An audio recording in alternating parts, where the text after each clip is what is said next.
Alright, hey guys, what's up? It's another Monday, and you know what that means? It's another murderous Monday. Choo, choo, choo, choo.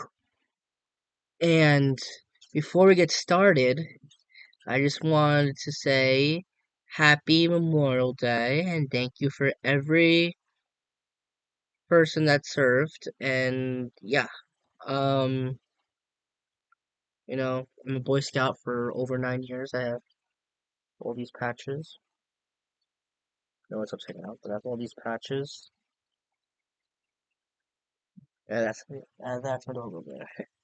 I have my Boy Scout shirt and that's a bunch of stuff. Yeah, but anyway, we're not here to talk about Boy Scouts. We're here to talk about murderous Mondays. And also, before we get started, we got a special guest, Roxy. I don't know if you can see, but look, there's Roxy. Roxy, say hi. Hi, everybody. I'm shy. All right. Yeah, so, alright, well, now let's get into our video.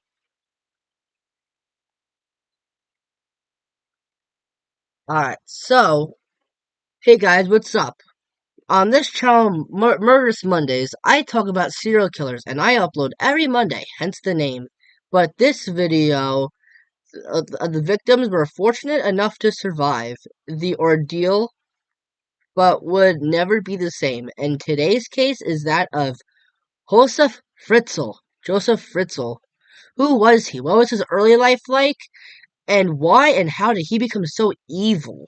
I will answer that and more in this video as I take you down the perspective mind of a rapist. Now, if you guys do not want to hear about somebody's own father raping, torturing, kidnapping, and even impregnating their child and kidnapping them for the next 24 years of their natural born lives, I'd say click off of this video and I'll see you in another one. But for those that want to stick around, let's dive in. Alright. The Fritzl case emerged in 2008 when a woman named Elizabeth Fritzl, born April 6th, 1966, told police in the city of Amstetten, Lower Austria, that she had been held captive for 24 years by her father, Josef Fritzl, born April 9th, 1935. Oh, and also, I'm sorry if I read some of these names wrong. It's in Austria. Austria, yeah. It sounds more like Scottish, but yeah.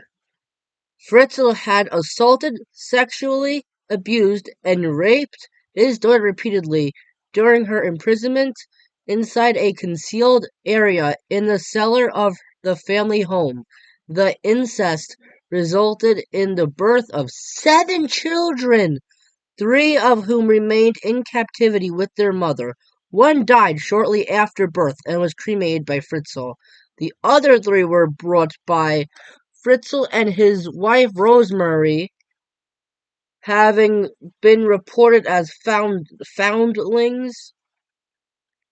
Josef Fritzl was arrested on suspicion of rape, false imprisonment, manslaughter by negligence, and incest. In March 2009, he pleaded guilty to all counts and was sentenced to life imprisonment. Background: Josef Fritzl was born on April 9th, 1935, in Amstetten to Josef Fritzl Sr. and Maria Fritzl.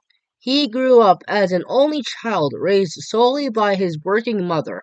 His father, who was a severe alcoholic, had deserted the family when Fritzl was only 4 years old and never again came into contact with him. Fritzl Sr. later fought as a soldier in the where in the Wehrmacht during World War II and was killed in action in 1944. His name appears on a memorial plaque in Amstetten.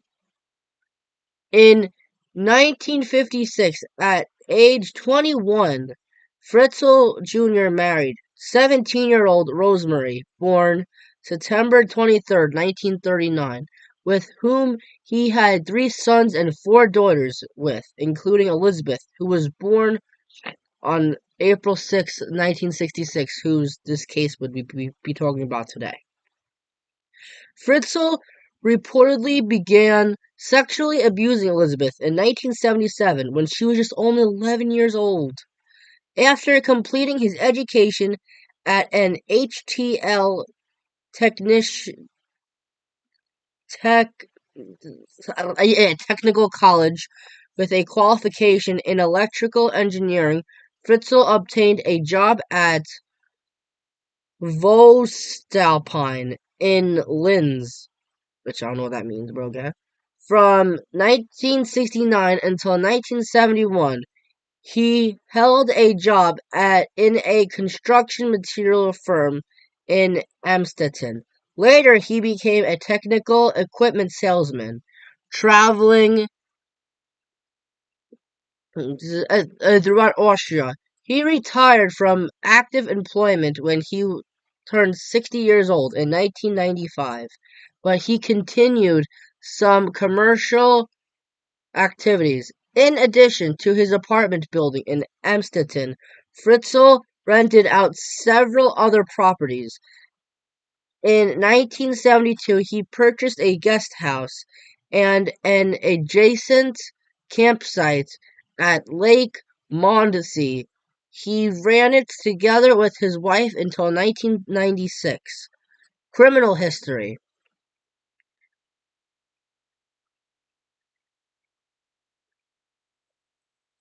In 1967, Fritzl broke into the Linz home of a 24-year-old nurse while her husband was away and raped her while holding a knife to her throat, threatening to kill her if she screamed.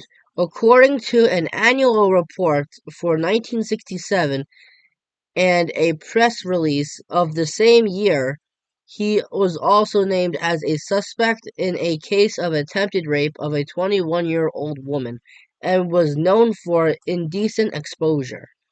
Fritzl was arrested and served 12 months out of an 18-month prison sentence.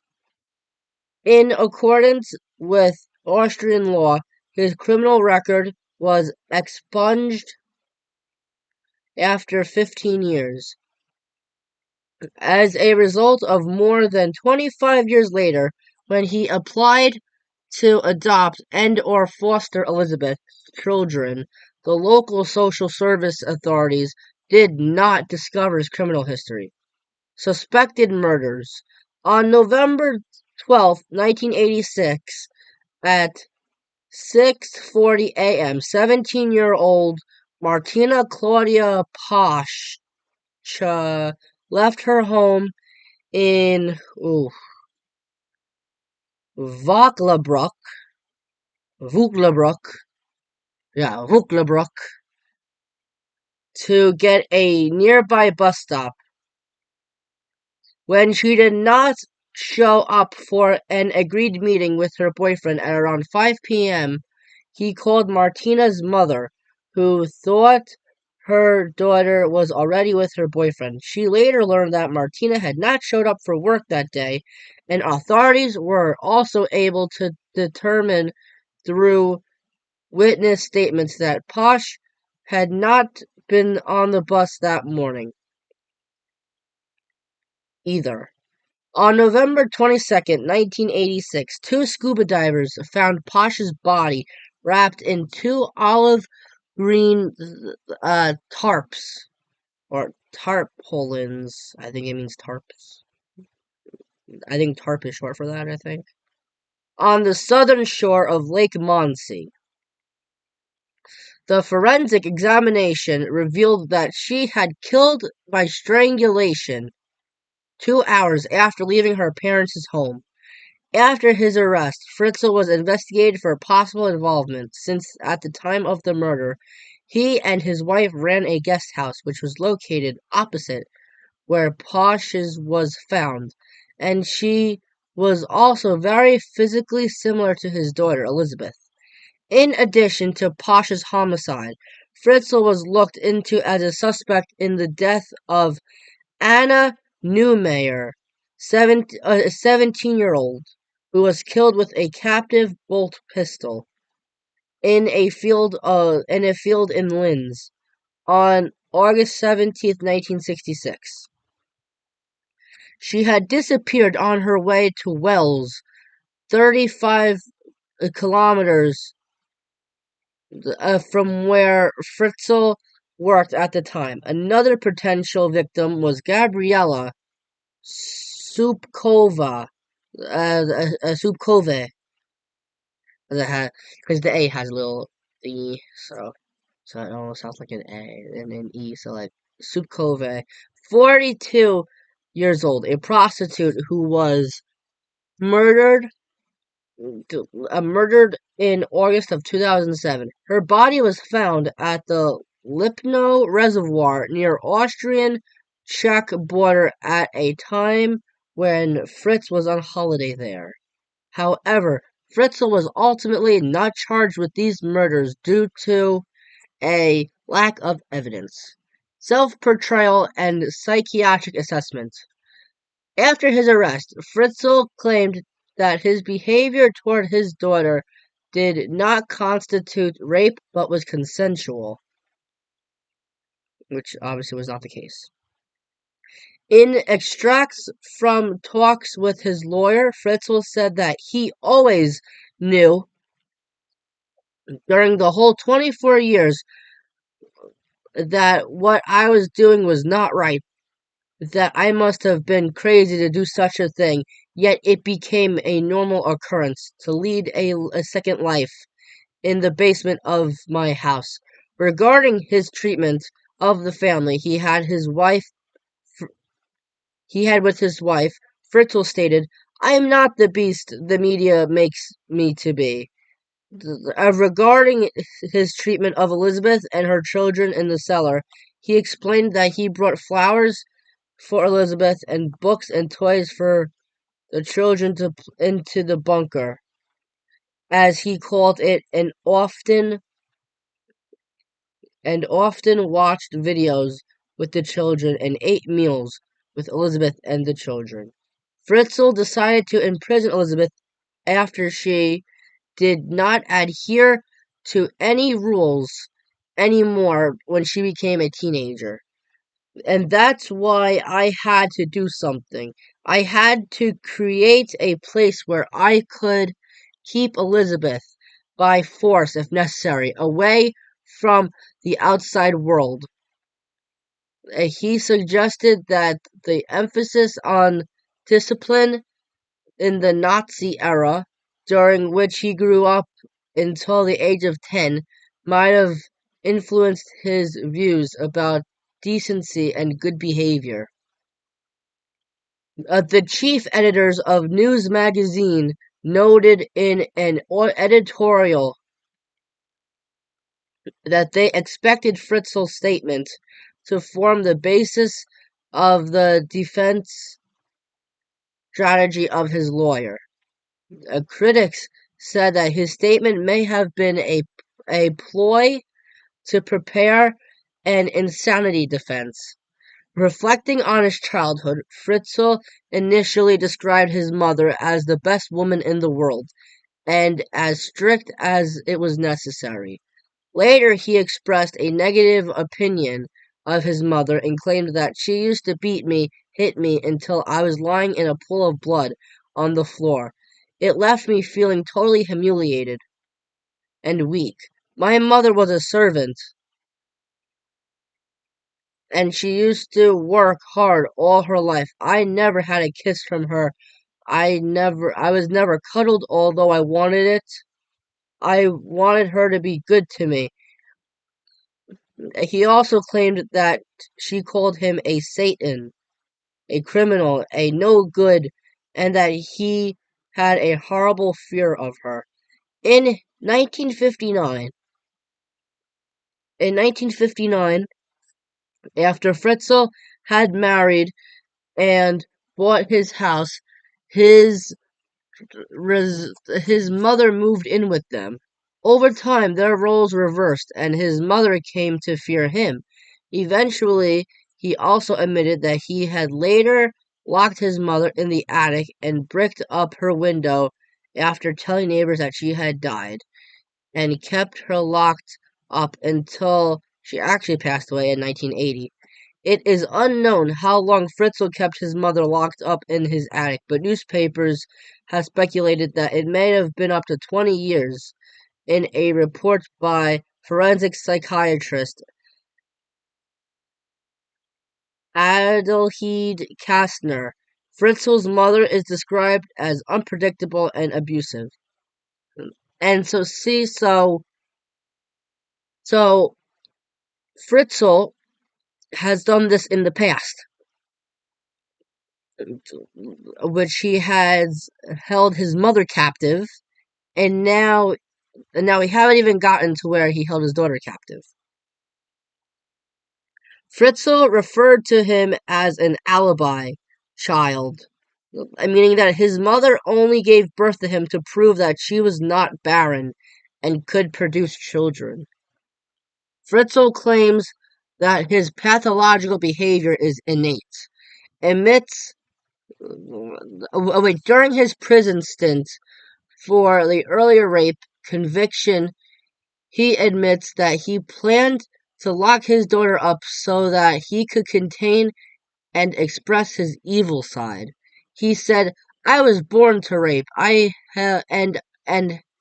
And I held myself back for a relatively long time.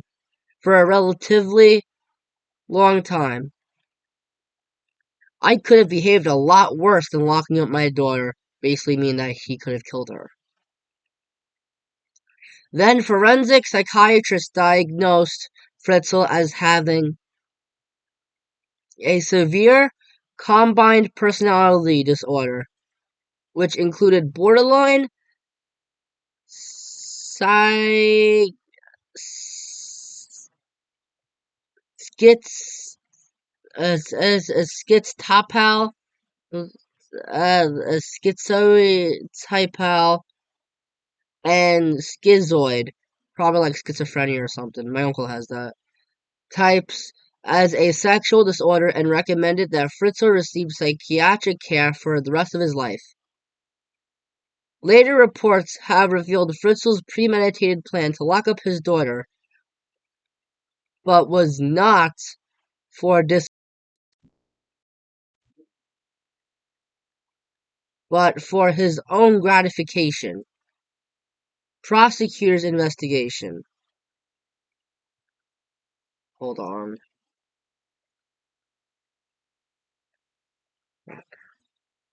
If you guys want, you can skip ahead.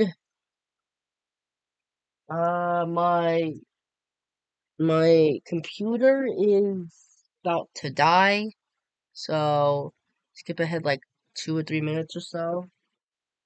I don't know where my charger is. I've done this before. I didn't think it was actually going to be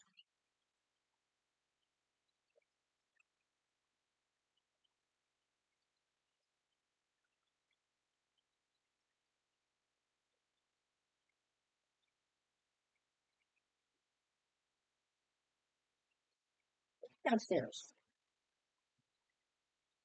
This is still waiting. I'm sorry. Remember, you can skip ahead with this video if you guys are watching it.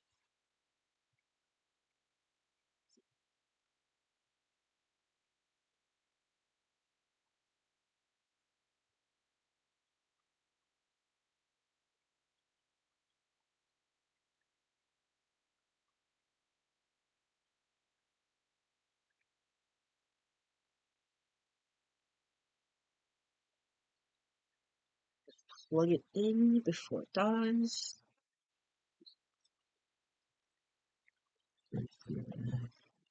It's weird. The, mm, where's the, right there. Oh no, you're right. I have to put it in. Yes.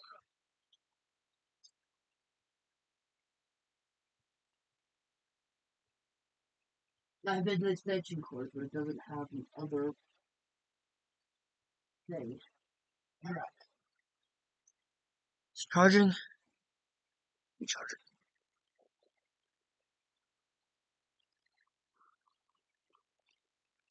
Just take it out to see if okay. Ooh.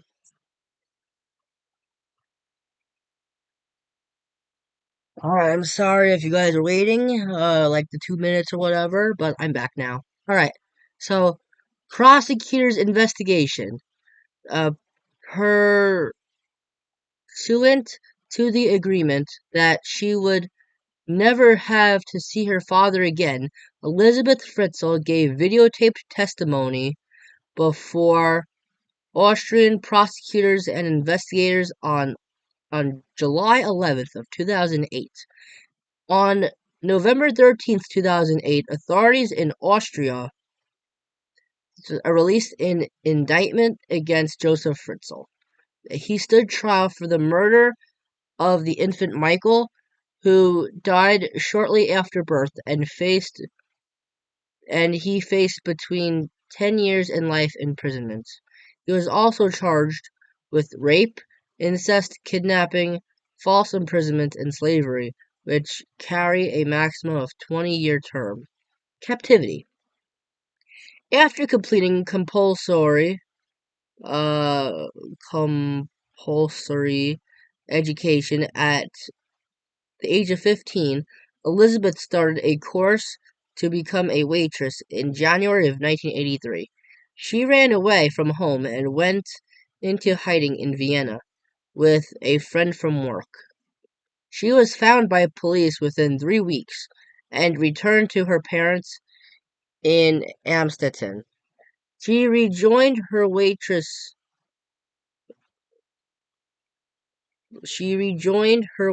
course finished in mid 1984, which I don't get this. How if she was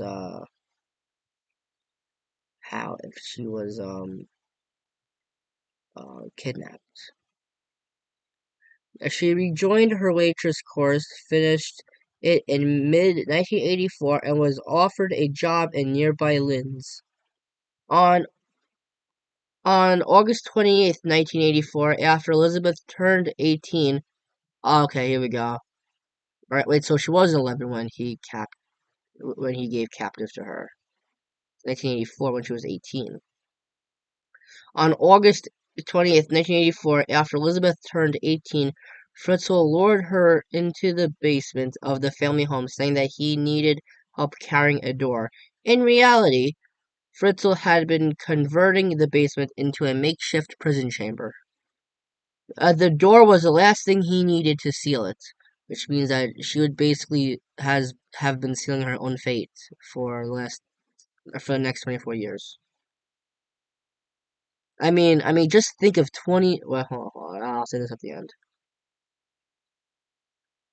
After Elizabeth held the door in place while Fritzl fitted it into the frame, either either soaked. He held a soaked towel on her face. Until she was unconscious. He threw her into the chamber. After Elizabeth's disappearance, Rosemary filed a missing persons report. Almost a month later, Fritzl handed over a letter to the police, the first saying that the first of several that he had forced Elizabeth to write while she was in captivity. The letter, postmarked Braunau, stated that she was tired of living with her family and was staying with a friend. He warned her parents not to look for her or she would leave the country. Fritzl told police that she had most likely joined a cult. Over the next 24 years, Fritzl went to the hidden chamber almost every day or a minimum of 3 times a week, bringing food and other supplies and repeatedly raping her. Elizabeth gave birth to 7 children, wow, during her captivity. One died shortly after birth, and 3, Lisa, Monica, and Alexander, were removed from the chamber as infants to live with Fritzl and his wife, who were approved by local social services authorities as their foster parents. Wait, so was Rosemary in on this too? His his wife? I don't know. Officials said that Fritzl was very plausible, explained how 3 of his infant grandchildren had appeared on his doorstep. The family received regular visits from social workers who saw and heard nothing around their suspicions. Alright, following the 4th child's birth in 1994, Fritzl allowed the enlargement of the prison from from 35 to 55 meters or whatever, which means 380 to 590 feet, putting Elizabeth and her children to work digging out soil with their bare hands for years. The captives had a television, a radio, and a video cassette player. Food could be stored in a refrigerator and cooked or heated on hot plates. Elizabeth taught the children how to read and write. At times, Fritzl would punish the family by shutting off their lights or refusing to deliver food for days at a time. Which, remember, they were still infants. They need to be fed.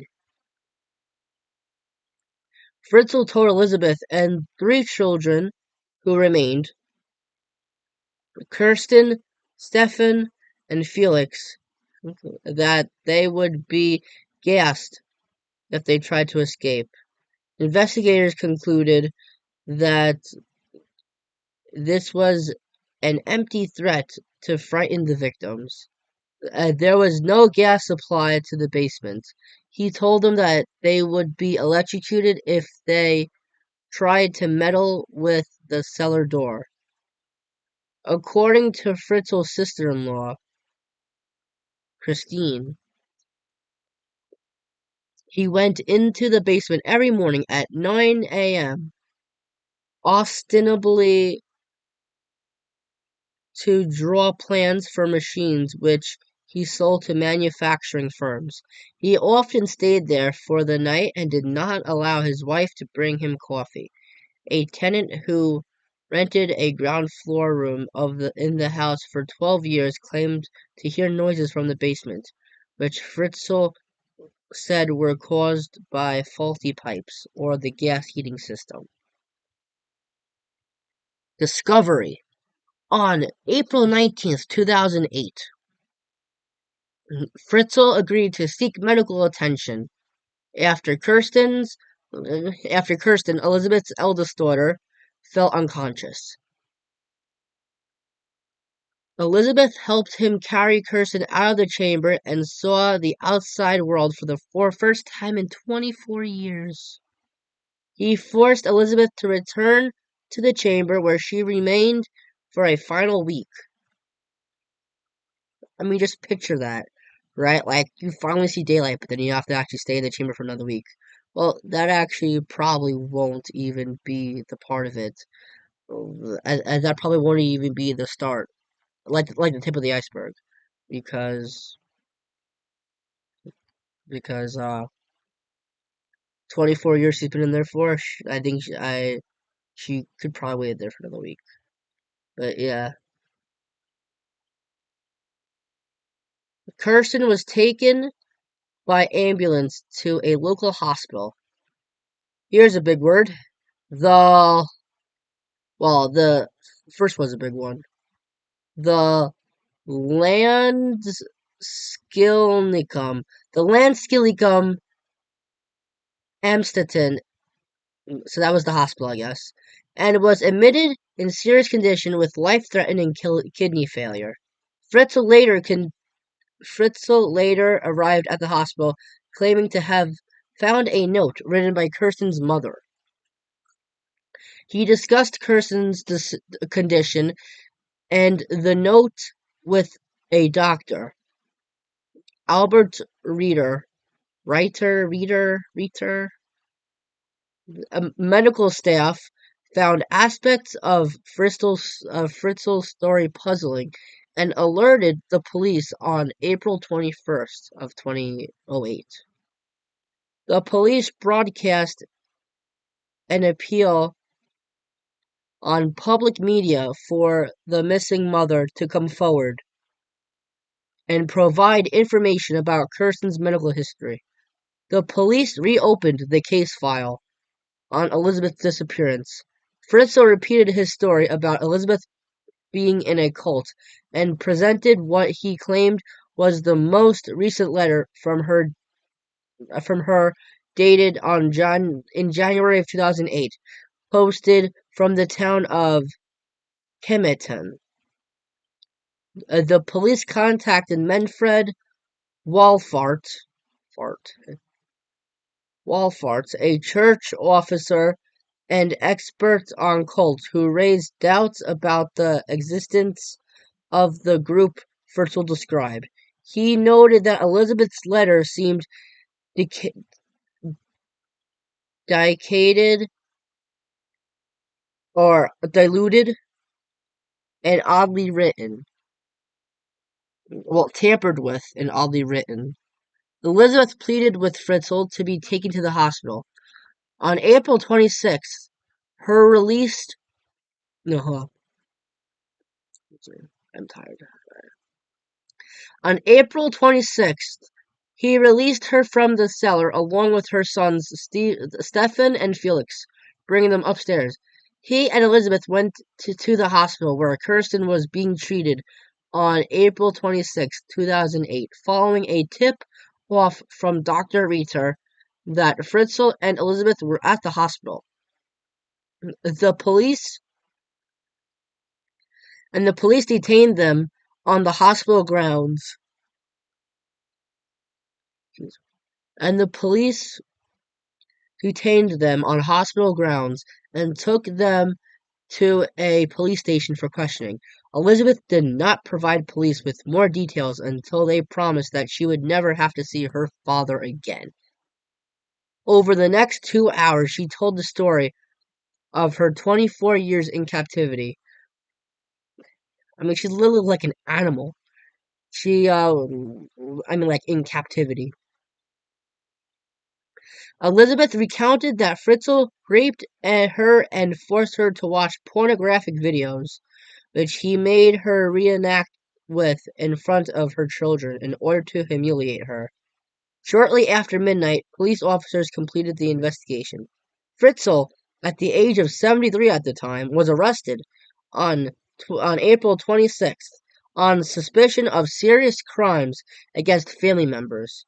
During the night of April 27th, Elizabeth, her children, and her mother, Rosemary, were taken into care. Police said Fritzl told investigators how to enter the basement chamber through a small hidden door opened by a secret keyless entry code.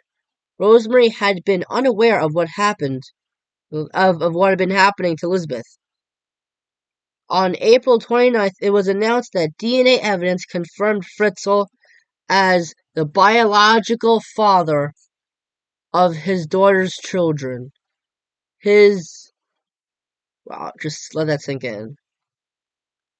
He was the father of his daughter's children, which means that he fathered 7 children with his own daughter. His defense lawyer, Rudolf Meyer, said that although the DNA test proved incest evidence was still needed for the allegations of rape and enslavement. In their May 1st daily press conference, Austrian police said that Fritzl had forced Elizabeth to write a letter the previous year indicating that he may have been planning to release her and the children. The letter said that she wanted to come home, but it's not possible yet. Police believe Fritzl was planning to pretend to have rescued his daughter from her fictitious cult. Police spokesman Franz Polzer said police planned to interview at least 100 people who had lived as tenants in the Fritzl apartment building in the previous 24 years. Now the cell. The Fritzl property in Amstetten is a building dating from around 1890. A newer building was added after 1878 when Fritzl applied for a building permit for an extension with basement. In 1983, building inspectors were visited the site and verified that the new extension had been built according to the dimensions specified on the permit. Fritzl had illegally enlarged the room by excavating space for a much larger basement concealed by walls. Around 1981 or 82, according to his statement, Fritzl started to turn the hidden cellar into a prison cell and installed a wash bin, toilet, bed, hot plate, and a refrigerator.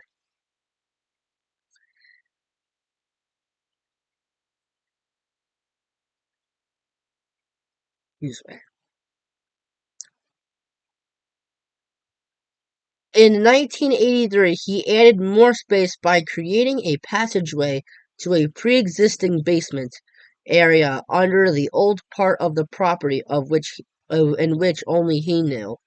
The concealed cellar had a 5-meter long or 16-foot corridor, a storage area, and 3 small opening cells connected by a narrow passageway, and a basic cooking area and bathroom facilities, followed by 2 sleeping areas which were equipped with 2 beds each. It covered an area of approximately 55 meters or 590 feet. The cell had 2 access points, a hinged door that weighed about 500 kilograms or 1,100 pounds, which is thought to have become unusable over the years because of its weight, and a metal door reinforced with concrete on steel rails, which weighed 300 kilograms or 660 pounds, and measured 1 meter or 3.3 feet high, and 60 centimeters or 2 feet wide. It was located behind a shelf in Fritzl's basement workshop, protected by an electronic code entered using a remote control unit. In order to reach this door, 5 locking basement rooms had to be crossed to get to the area where Elizabeth and her children were held. 8 doors in total needed to be unlocked, of which 2 doors were additionally secured by electronic locking devices. So he literally made sure that no one could get in or out, except obviously him. We're almost done, almost. Yeah, I would think so. If you guys are with me still, I thank you. We're at the home stretch. Well, somewhat. The trial of Josef Fritzl commenced on March 16th of 2009 in the city of Sankt Pölten, presided over by Judge Andrea humor. On the first day, Fritzl entered the courtroom, attempting to hide his face from cameras behind a blue folder, which he was entitled to do under Austrian law. After opening comments, all journalists and spectators were asked to leave the courtroom, whereupon Fritzl lowered his folder. Fritzl pleaded guilty to all charges with the exception of murder and grievous assault by threatening to gas his captives if they disobeyed him. In his opening remarks, Rudolf Meyer, the defending counsel, appealed to the jury to be objective and to not be swayed by emotions. He insisted Fritzl was not a monster, stating that Fritzl had brought a Christmas tree down to his captives in the cellar during the holiday season. I mean, obviously, they wouldn't even know what.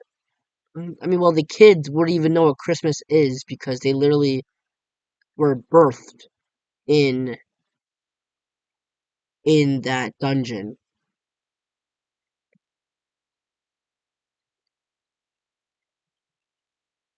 Christine Burkheiser,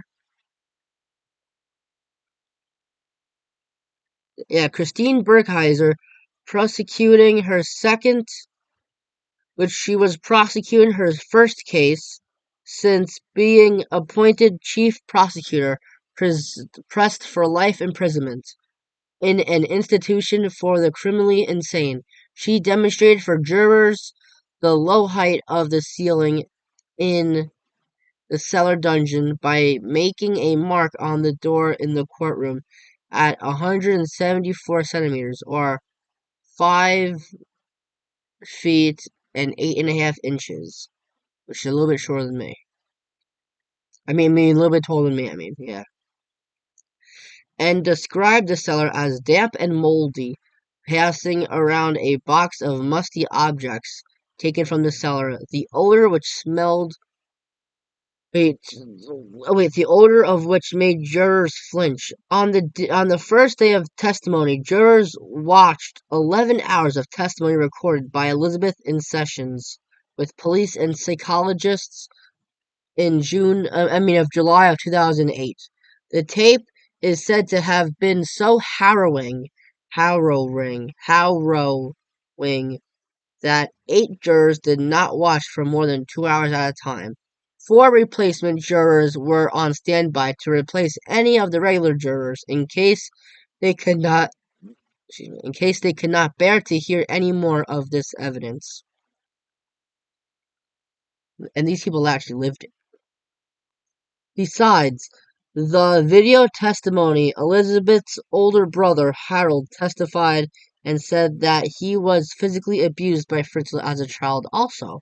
Oh, okay. Fritzl's wife, Rosemary, and Elizabeth's children refused to testify. On March 18th, 2009, Elizabeth Fritzl attended the second day of criminal trial against her father in preparation for a book that she wrote about her ordeal. She did not plan to see her father ever again. Fritzl's attorney, Rudolf Meyer, confirmed that she had been in the visitors' gallery in disguise at the time her video testimony was aired. Josef Fritzl recognized that Elizabeth was in court, and from this point on you could see Josef Fritzl going pale as he broke down. Which obviously I don't have a video, I can't edit anything, but you can just imagine.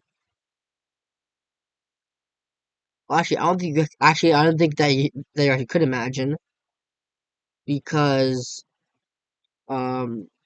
he's a heartless self bastard.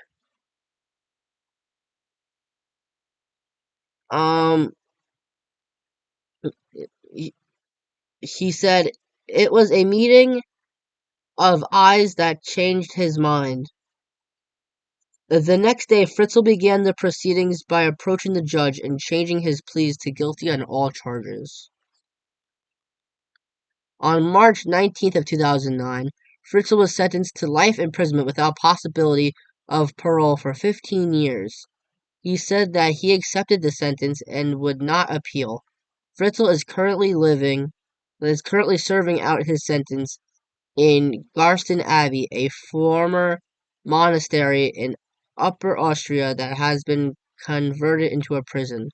Oh wait, so last week when I said that the hint was that he was actually out of prison, he wasn't never out of prison. He just got paroled, but that was 15 years later. But there he got paroled, but he did not appeal, so he's still in prison, I would think, until the day that he dies.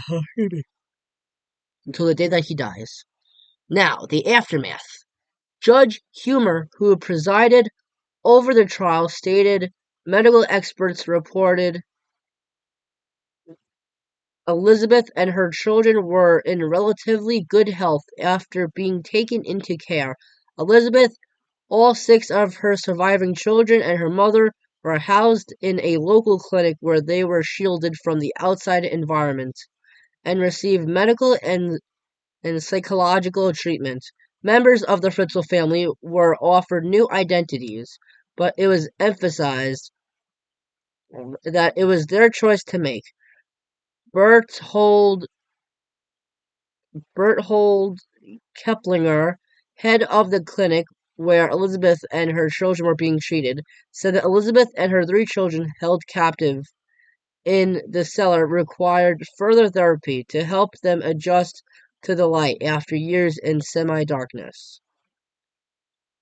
I would think that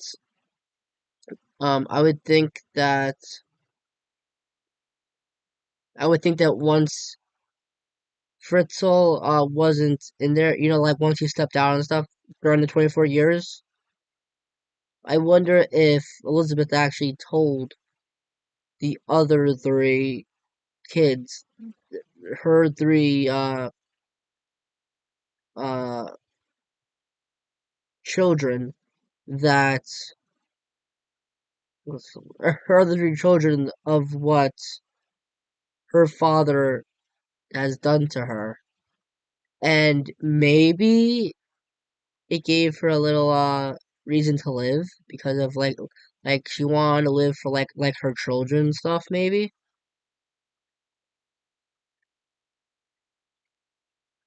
But still, I don't know how anyone can go through that much pain.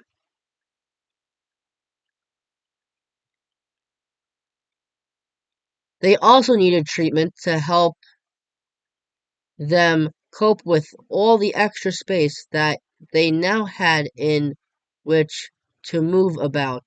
In May of 2008, a handmade poster created by Elizabeth and her children and her mother at the therapy facility was displayed in the Amstetten town center.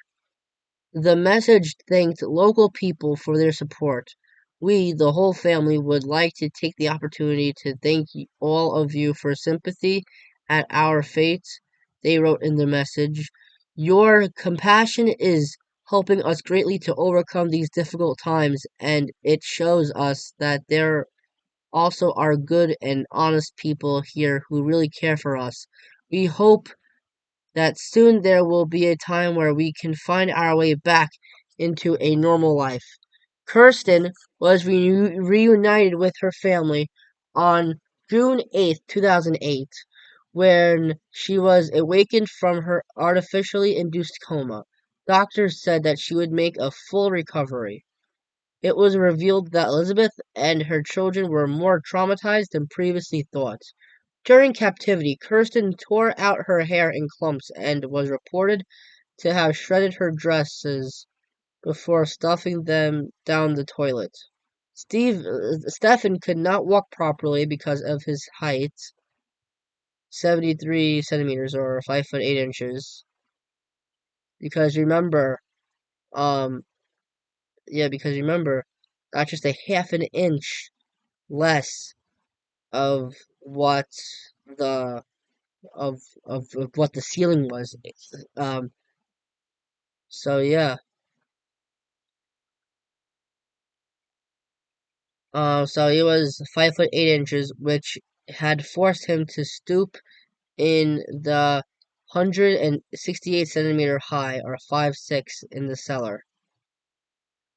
It has also been revealed that normal everyday occurrences such as dimming of lights or the closing of doors plunged Kirsten and Stefan into anxiety and panic attacks. The other three of Elizabeth's children, who were raised by their father, are being treated for anger and resentment at the events. In July of 2008, it emerged that Elizabeth ordered her mother Rosemary out of the villa they had been sharing in a secret location set up for them by a psychiatric clinic. Elizabeth was upset about Rosemary's passiveness during her upbringing. Lawyer Christopher Herbst, who represents Elizabeth and her family, said, "Fortunately, everything is going very well. They spent their time answering hundreds of letters from all over the world. Felix, Kirsten, and Stefan, brought up underground with their mother, have learned to swim. All of Elizabeth's children attended a 4-day summer camp organized by firefighters, which with 4,000 other young campers in August of 2008. The children, along with their mother, have also made day trips, including swimming outings, on which care was taken to keep them out of the reach of the paparazzi and to protect their privacy. On March of 2009, Elizabeth and her children were forced to move out of the family's hideaway home and return to the psychiatric clinic, where medical staff had started trying to heal the family and unite the upstairs and downstairs siblings during the previous year. Elizabeth was reported to be distraught and close to a breakdown after a British paparazzo, so I guess a paparazzi person, had burst into her kitchen and started taking photographs. After the trial, Elizabeth and her 6 children were moved to an unnamed village in North Austria, where they were living in a fortress-like house. I think all the paparazzi should really. I think all the paparazzi here are low lifes because I mean, yes, they do want to get like an I mean, yes, they do want to get an update, but you know, that won't be the case though. I mean, that shouldn't be the case. I mean, I I mean, if they only had some respect for her after she went through 24 years of captivity, of jail, being being caged like an animal, if they had any sympathy, they would probably not want the paparazzi and to be in her limelight. If all of the children require ongoing therapy. Factors that traumatized the upstairs children, including learning that Fritzl had lied to them about their mother abandoning them, the abuse they had received from him during their childhood, and finding out that their siblings had been imprisoned in the cellar.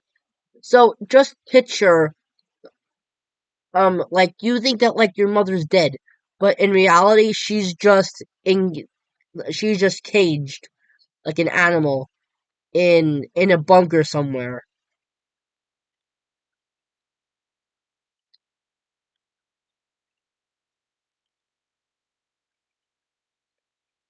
And also that their siblings that they didn't even know that they had siblings. I don't think.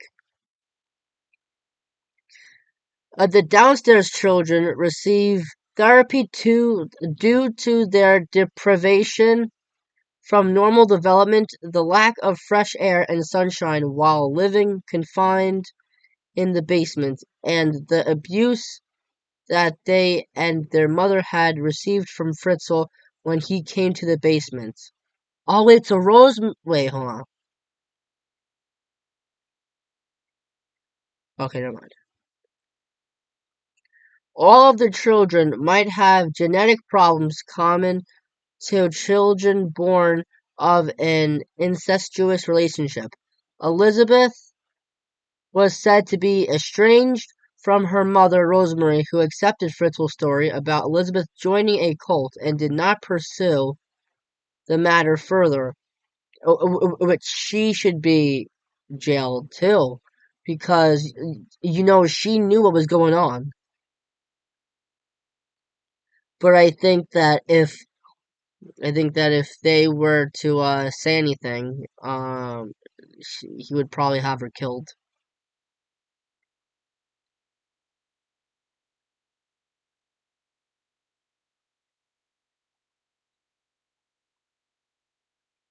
But hold on. Elizabeth was said to be estranged from her mother Rosemary, who accepted Fritzl's story about the cult, did not pursue the matter further, but Elizabeth allows her three children who grew up in Joseph and Rosemary's house to visit their grandmother regularly. Rosemary lives alone in a small apartment. An article in March of 2010, The Independent, stated that Elizabeth and her children recovered remarkably well, given the difficult lives they endured for so long. See, I don't think I would be able to recover from this. According to Joseph's sister-in-law, Christine, Elizabeth enjoys spending her time shopping, taking frequent showers, and driving. I would say taking frequent showers because they must have felt dirty and they must have been dirty in that musty, disgusting, moldy basement for 24 years. I don't even know if they actually allowed them to shower down there. She had passed her driving test without difficulty. Well, I mean, that's good. Her relationship with Thomas Wagner, one of her bodyguards, who is 23 younger than Elizabeth, wow, okay, was reported to be ongoing with him about being a big brother figure to her children. All of Elizabeth's children had developed normal sibling relationships with each other, and after having trouble dealing with the traumatic events, the three upstairs children slowly began recognizing Elizabeth as their mother. So, just to put it into perspective, the upstairs children are the people that are upstairs, and the downstairs children are the downstairs children, those that are held in captivity. And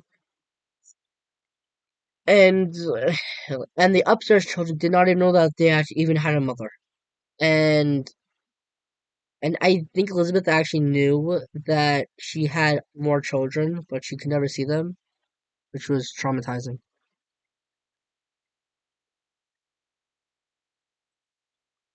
See which one I guess, man. The three upstairs children, mother. The children enjoy being outdoors, playing video games, and spending time with their mother and grandmother. Despite their strained relationship, Elizabeth and her mother Rosemary started visiting each other more,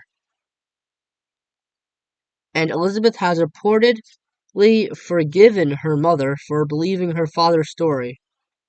On June 28th, 2013, workers began filling the basement of Fritzl's home with concrete.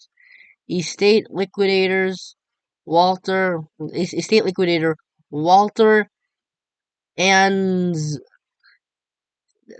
Ansboek stated that the construction would cost $100,000 and would take a week to complete. I would think that they would actually pay for it themselves because of the traumatizing factors that they went through. The house was to be sold on the open market. While most neighbors approved of the proposal, some preferred they that the property be demolished its more due to its horrendous history. Asylum seekers were offered the house to live in. The house was sold for $160,000 in December 2016, with the buyers voicing their intention to convert the building into apartments. In May of 2017, Josef Fritzl changed his name to Josef Mayroff, probably due to getting into a prison fight that resulted in several of his teeth getting knocked out after other inmates set up a fake dating profile with his name and picture. Mark Perry, a British journalist who interviewed Fritzl in his cell, says that he has shown no remorse for his crimes. He recalls he kept saying, "Just look into those cellars of other people. You might find other families and girls down there." In April of 2019, it was reported, and so, wait, that's 2020, never mind. In April 2019, it was reported that Fritzl's health was declining and that he did not want to live anymore. In September 2021, a decision was made to release Fritzl from a psychiatric detention facility to a regular prison where he was to continue to serve his rest of his life sentence. That decision was based on a psychiatric report which said he no longer posed any danger. The ruling was appealed and overturned in November of 2021. And the regional court of Krems was ordered to reconsider the case. In late April 2022, a panel of three judges decided that Josef Fritzl could be moved. The decision was based on a supplementary psychiatric report submitted in March. However, the court ruled that he would remain in the psychiatric facility until an appeal to the higher regional court in Vienna was heard. The move to a regular prison would mean that Fritzl, who received a life sentence, was able parole in 2023, having served 15 years the initial 15 years of his sentence. In